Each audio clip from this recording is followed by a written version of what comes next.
Hello friends. आज की video में हम लोग डिटेल में डिस्कस करेंगे एक बहुत ही इंपॉर्टेंट टॉपिक जिसका नाम है नॉन कॉपरेशन मूवमेंट। पिछली वीडियो में हम लोगों ने देखा कि देश में खिलाफत मूवमेंट चल रहा था। पहली बार पूरी की पूरी Muslim community as a whole British government के खिलाफ आंदोलन कर रही थी।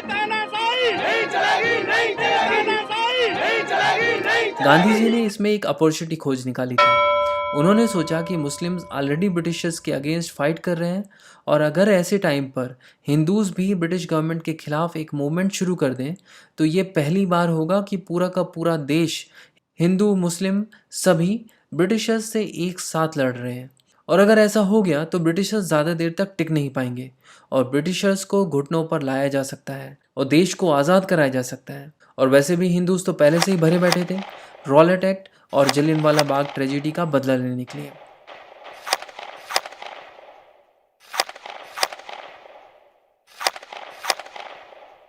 गांधी जी ने उन्हें प्रॉमिस किया था कि अगर वो नॉन कॉपरेशन मूवमेंट में खिलाफत मूवमेंट के साथ खड़े हो जाते हैं तो वो 1 साल में आज़ादी दिला देंगे।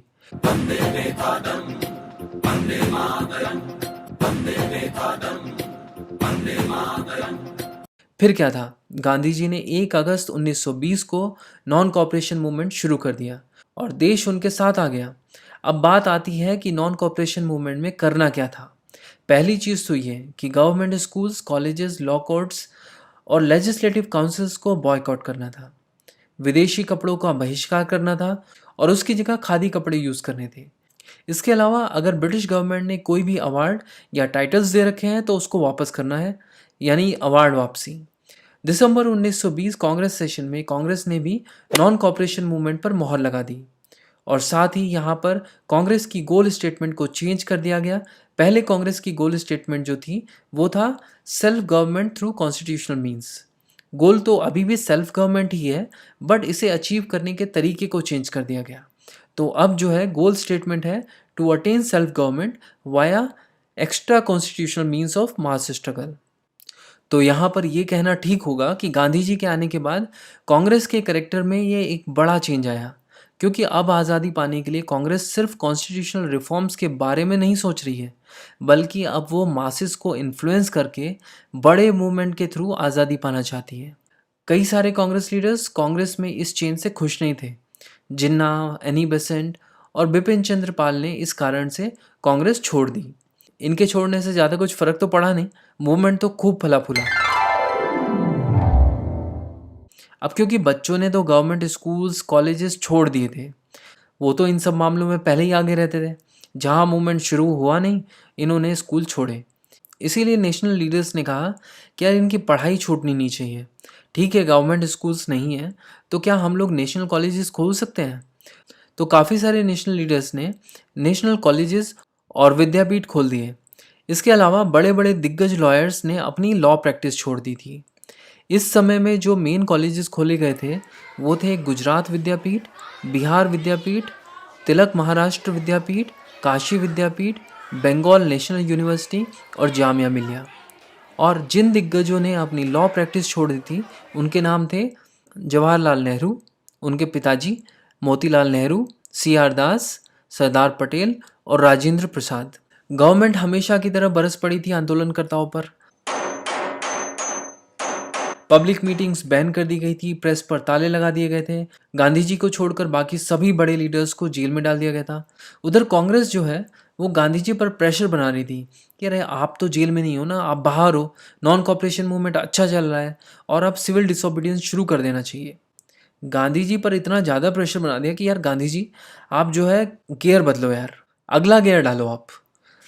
मरते क्या नहीं करते, गांधी जी ने 1 फरवरी 1922 में बारडोली से सिविल डिसोबीडियंस मूवमेंट लॉन्च करने का ऐलान कर दिया। अब ऐलान करे सिर्फ 4 ही दिन हुए थे कि 5 फरवरी 1922 में चौरी चौरा इंसिडेंट की खबर आ गई, जहां लोगों की भीड़ ने 22 पुलिसमैन को जिंदा जला दिया था। बेसिकली चौरी चौरा जो है वो गोरखपुर का एक छोटा सा विलेज है।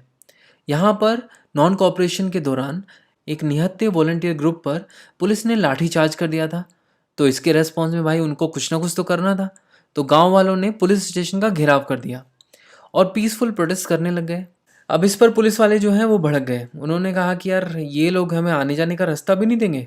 उन्होंने गोली वोली चला दी और इसके रेस्पॉन्स में गांव वालों ने एक दो के गले काट दिए। बस फिर क्या था, भीड़ ने आगे बढ़ के पूरे पुलिस स्टेशन में आग लगा दी और वो भी पुलिस वालों सहित 22 पुलिसकर्मियों को यहाँ पर जिंदा जला दिया गया था। अब बात पहुंची गांधी जी तक। हम लड़ेंगे, जरूर लड़ेंगे, मगर हिंसा से नहीं, अहिंसा से। गांधी जी को तो वॉयलेंस पहले से ही पसंद नहीं है। खबर सुनते ही उनका तो खून खौल गया। उन्होंने कहा कि यार मैं यहाँ पे अहिंसा अहिंसा अहिंसा बोल रहा हूँ, तो मैं सिर्फ हिंसा हिंसा हिंसा ही सुन रहा है। उन्होंने कहा कि यार ऐसे नहीं चल पाएगा। नॉन कॉपरेशन मूवमेंट वापस ले लिया उन्होंने। नॉन कॉपरेशन मूवमेंट खत्म होने से पूरे देश में मातम सा छा गया, क्योंकि लोगों को ये समझ नहीं आ रहा था कि यार ऐसा क्या हो गया। एक छोटा सा इंसिडेंट हो गया और वो भी एक छोटी सी जगह में, तो गांधी जी क्या इसकी सजा सबको दे देंगे? यार इन्होंने तो नॉन कॉपरेशन और खिलाफत मूवमेंट दोनों ही बंद कर दिए। इनफैक्ट कांग्रेस के कुछ बड़े नेता जो थे वो भी गांधी जी के इस डिसीजन को एक्सेप्ट नहीं कर पा रहे थे। अगर कुछ भी हो, सच्चाई तो यही है कि चौरी चौरा इंसिडेंट की वजह से नॉन कॉपरेशन मूवमेंट जो है, जो अपने पीक पर था, उसको अचानक से बंद कर दिया गया।